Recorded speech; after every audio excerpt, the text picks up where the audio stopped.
Hello, this is Gary Crowley with DoItYourselfJointPainRelief.com, and this is video 2 of 3 videos for scrotum pain relief. In video 1, we showed you how to release all this potentially tight tissue basically in your butt, but on either side of your tailbone, because those nerves that innervate your scrotum, they run through this area, and if that tissue's tight, they can be causing you to feel pain in your scrotum.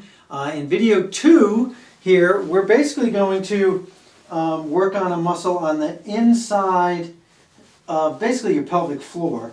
But here's that sits bone, that bone you feel if you're sitting on a hard chair. You feel those bones in your butt. Those are called your sits bones. And your hamstrings come up and attach to them, and your adductors on the inside come up and attach to them. But so if you feel that bone, but then you go inward, yes, towards your anus, but it's between your anus and the sits bone. There's a whole bunch of tissue here, and that tissue, underneath that tissue are muscles. One of them is called your obturator internus, which helps rotate your femur a little bit, and the others are kind of make up your pelvic floor. And sometimes if those muscles are tight, they too will affect that nerve that's innervating your scrotum, and you'll feel pain in your scrotum, but it's because you have tension in other areas.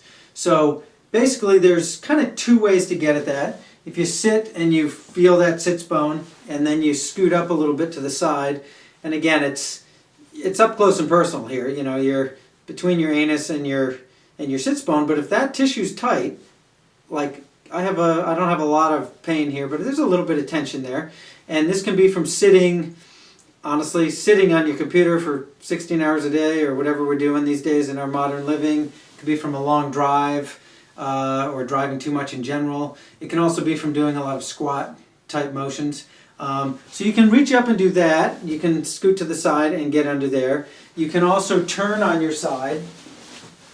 And again, you want to find that sits bone right here and reach in. Now I'm doing the top side. I'm not doing the bottom side. And you reach in, and you can move your leg a little bit. Like, see, I get that in there. If I move I'm basically doing a press hold move. And if you don't know what that is, you might go to my website and go to the techniques page where I show you how to do a press hold move. But basically you're pressing on the tight tissue, and you're making that muscle move underneath that pressure. And there it goes. Like, there's a tight spot for me, and that just let go. And now I'm doing a press pull release there on that, and that's that obturator internus muscle that rotates your femur. So when I'm going like this, I'm just making that muscle move. I'm making it work, and it's a little tight, and then my brain says, oh, he wants to get that free. The third way to get at this is if you lay face down and you have a very close personal friend, take their hand, find that sits bone, and with your fingertips, if this is your sits bone, if they get in there and then do press, pull, release, or press on a tender spot, and then you rotate your femur while they're pressing in there. And if it's tight, especially if that obturator internus muscle is tight, you will know it. It gets your attention when it's tight, and when it releases, you'll feel it release, and it won't hurt anymore when you press on it. And again, you'll need to do it as much pressure as you can relax into.